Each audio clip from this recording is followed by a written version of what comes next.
મુંબઈના થાણે વિસ્તારમાં મંદિરના પરિચારકોએ 30 વર્ષની મહિલા ઉપર દુષ્કર્મ ગુજાર્યા બાદ તેને જાનથી મારી નાખી હતી। મુંબઈ થાણેને અડીને આવેલા મુંબ્રા વિસ્તારમાં ડાયઘર પોલીસ સ્ટેશનની હદમાં આવેલા ઢોલ ગણપતિ મંદિરના પહાડ ઉપર એક મહિલા મૃત હાલતમાં મળી આવી હતી। પોલીસે મંદિર પરિસરના તમામ સીસીટીવી ફૂટેજ તપાસ્યા હતા। જાણવા મળ્યું હતું કે મૃતક મહિલા અક્ષતા કૃણાલ મહાત્રે હતી। નવી તે મુંબઈના બેલાપુરા ગામમાં રહેતી હતી અને લડાઈથી નારાજ થઈ અને તે મુંબ્રાના ડાયઘર કોમ્પ્લેક્સમાં આવેલા ઘોલ ગણપતિ મંદિરમાં ગઈ હતી।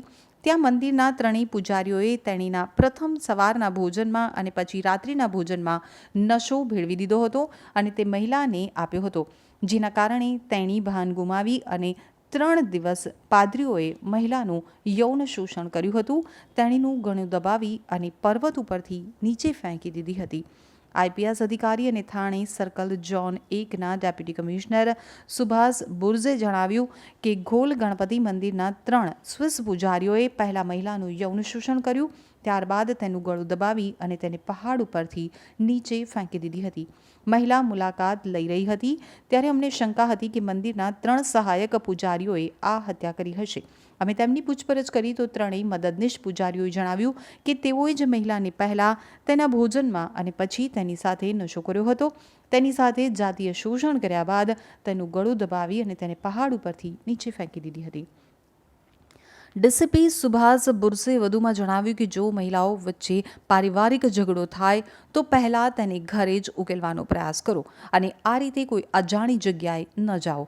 ધરપકડ કરાયેલા 3 સ્વિસ સહાયક પાદરીઓના નામ શ્યામ સુંદર પ્યારચંદ શર્મા, જેઓ 62 વર્ષીય છે, કોટા રાજસ્થાનના છે, संतोष कुमार रामयाज्ञ मिश्रा, जे 45 वर्षीय प्रतापगढ़ उत्तर प्रदेशનો છે, તો રાજકુમાર રામફેડ પાંડે 54 વર્ષીય ઉત્તર પ્રદેશના પ્રતાપગઢનો રહેવાસી છે। ત્રણેય આરોપીઓને 16 जुलाई સુધી પોલીસ કસ્ટડીમાં મોકલવામાં આવ્યા છે। मंगळवारी दुपारच्या वेळेस पोलीस स्टेशनमध्ये एका इसमाने खबर दिली। तो मंदिरामध्ये एका गोळ मंदिर गणपतीचं मंदिर आहे, तिथे दर्शनासाठी गेला होता आणि त्याला एका महिलेची तिथं मृत अवस्थेतली बॉडी दिसून आली। तर त्या खबरेच्या आधारावर आम्ही तपास सुरू केला।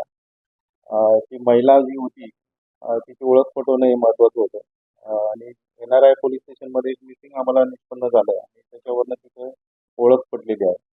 त्यानंतर खुनाचा तपास चालू झाला। तांत्रिक तपास आणि गोपनीय माहिती आधारावर आम्ही मंदिरामध्ये जी सेवेकरी म्हणून काम करत होते तात्पुरत्या स्वरूपात त्यांच्यावर कॉन्सन्ट्रेशन केलं।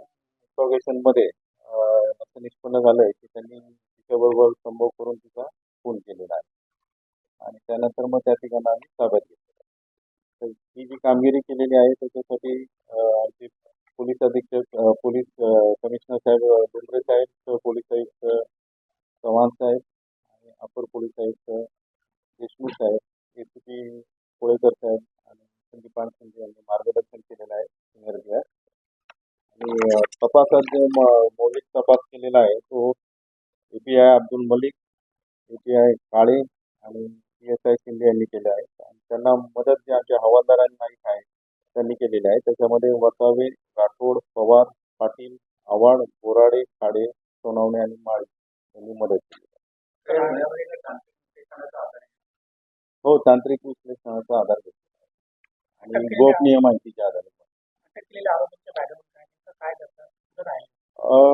अटक केलेल्या आरोपींचं गुन्हेगारी पार्श्वभूमी अद्यापर्यंत तरी काही निष्पन्न झालेलं नाहीये, पण त्या दृष्टीने आमचा आता तपास सुरू आहे।